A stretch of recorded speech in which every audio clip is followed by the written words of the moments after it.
삼성가의 딸 이부진 신라호텔 사장 그 이혼 소송 계속됐었는데 다시 원점으로 돌아가게 됐습니다. 오늘 재판 결과 하나 나왔는데요. 하나씩 정리하겠습니다. 이동영 차장, 이게 네. 어떻게 된 겁니까? 예, 오늘 항소심에서는요. 네. 재판 결과가 어떻게 나왔냐면요. 네. 1심 판결이 잘못됐다. 그러니까 재판 관할권에 문제가 있다라고 하면서 다시 재판을 하라라고 하면서 당초 성남지원에서 했던 재판을 서울 가정법원에서 하라고 이렇게 판결을 내렸습니다. 자, 지난 2월 달에요. 지금 이제 이무재 씨, 그러니까 그 이건희 회장의 첫째 사위가 되는 분인데, 자, 재판을 시작하자고 얘기했을 때 가정과 아이를 지키고 싶다고 말했습니다만 상황이 그 후에 좀 달라졌습니다.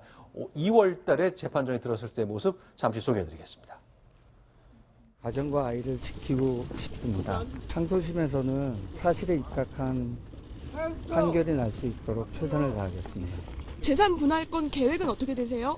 가정을 지키고 싶기 때문에 그 부분에 대해서는 전혀 생각지 않고 있습니다. 자, 지금 보신 것처럼 올 2월 법정에 나왔을 때는 난 재산 분할 이런 거 관심이 없다. 난 가정을 지키고 싶다고 얘기했습니다만 그거로 상황이 그대로 흘러가진 않았죠.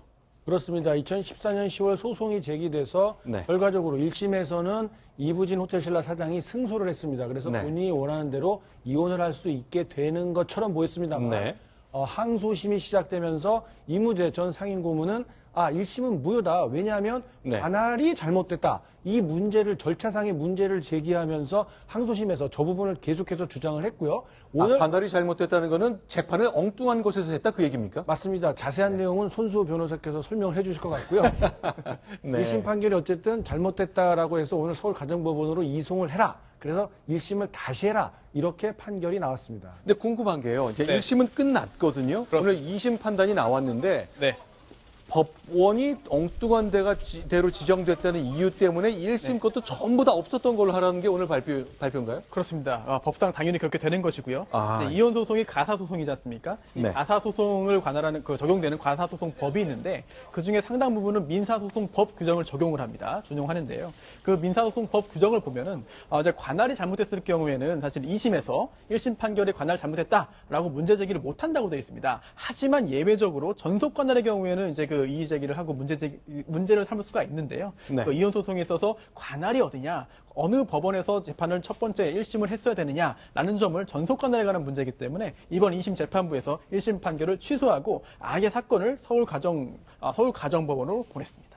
자, 그런데 이제 많은 사람들이 이제 위치보다도 이제 그 관심 중에 하나가 1조 2천억 원 정도로 예상되는 이부진 사장의 재산을 분할해달라는 이무재 씨의 요구. 과연 그럴 때 어떻게 될 건가? 이건 다시 계속 재판이 이어지는 거죠. 그렇습니다. 이제 그 이혼 여부에 대해서 하는 그 이혼 소송이 있고요. 또 네. 이게 그 위자료와 재산 분할을 청구하는 소송이 있는데 원래 통상적으로는 같이 하는 게 일반적입니다. 하지만 꼭 같이 해야 되는 것은 아니고요. 따로따로 소송을 진행할 수가 있는 상황이었는데요. 이번 사건 같은 경우에도 이혼에서는 이혼 소송 자체는 이제 2심까지 갔다가 다시 이번에 그 1심으로 돌아갔는데 네. 이제 재산 분할과 위자료는 이제 1심 단계가 진행되고 있거든요. 그렇다고 한다면은 이혼 여부와 또 위자료 그리고 재산 분할에 대해서 이제 그 판결 선고되는 것이 거의 이제 같이 이루어지지 않겠느냐 그렇게 예상이 됩니다. 알겠습니다.